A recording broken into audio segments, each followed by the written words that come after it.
2016-2018 жылдарға арналған облыстық бюджет туралы мәслихат шешіміне өзгерістер мен толықтырулар енгізілді.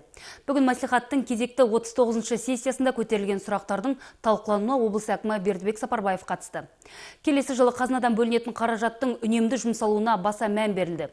Оның ішінде коммуналдық сала, жобалық сметалық құжаттар әзірлеу, медицина мен білім беру бағыты және тұрғын үй құрылысы қаперге алынды. 2016-2018 жылдарға арналған облыстық бюджет нақтыланды. Облыстық мәслихаттың 39-шы сессиясында қаралған бұл мәселеге бюджеттен бос қалдырылған 2 миллиард 886 миллион теңгенің қайта бөлінуі жоспарланып отыр. Қаражаттың басым бөлігі құрылыс және сәулетке, білім беру, денсаулық сақтау және тағы да қаржыны қажет ететін салаларға бөлінбек. Данные средства предполагают направить на решение первоочередных задач. Шығындардың тізбесіне сәйкес облыстық бюджеттен коммуналдық істерге, жобалық сметалық құжаттаманы әзірлеуге, медициналық құрал жабдықтарды сатып алуға, несие беру және тұрғын үй саласына қаражат бөліну жоспарланып отыр. Сессия барысында қаралған тағы бір мәселе білім беруді дамытуға арналды.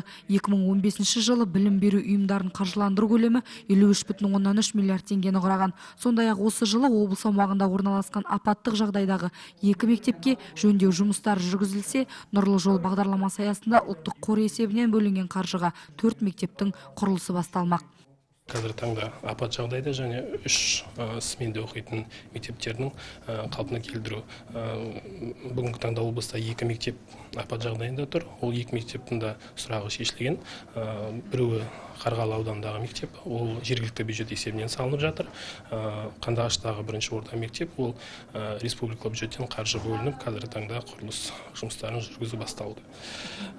3 ауысымда оқитын мектептер бойынша республикалық бюджеттен 3 мектепке де 15 жылдан бері қаржы бөлініп, биыл аяқтауды жоспарлап отырмыз. Сессия барысында қаралған мәселелерді облыстық мәслихат депутаттары бірауыздан қолдады. Ал қорытындысында облыстық мәслихат хатшысы Сания Қалдығұлова 2015 жылға қорытынды жасап, жеткен жетістіктер мен алға қойған міндеттердің жүзеге асырылу барысын нақтылады. Гүлбағда Қайратқызы, Арман Досмағамбетов, Қазақстан, Ақтөбе.